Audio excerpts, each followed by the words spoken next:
Hi, my name's Jeff. I am an entrepreneur that uses Premiere Pro to create lots of videos, and I give it a 5 out of 5. For more reviews like this, click on the link below. So I've been using Premiere Pro for decades. Over the years, I've played with Capterra, the video editors that are built into Windows. I briefly considered going over to Apple and trying Final Cut. But because of Apple's hardware restrictions, I've always found that too limiting. So I always end up coming back to Premiere Pro, and then anything that can't be done in Premiere Pro, I use After Effects to add those extra features.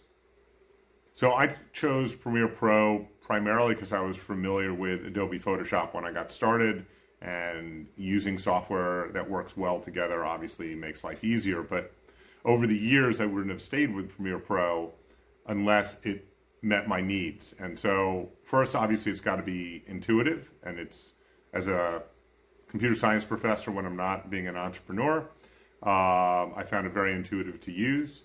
When I couldn't figure something out, the other important thing is using software where there's a wealth of information about it. So there's always a YouTube video on how to do something if you don't know how to do it yourself. And then if what you want to do is complicated, because Premiere Pro is such an industry standard, there's almost always a template that either you can get for free or buy to accomplish the task that you want to do.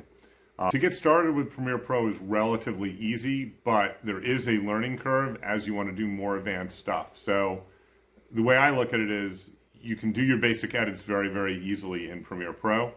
And then as your needs as a videographer grow, what I really like is the ceiling in Premiere is very, very high. There's endless features to explore and enhance what you're doing. But it's easy enough to get started, and then it's easy to grow with it over time.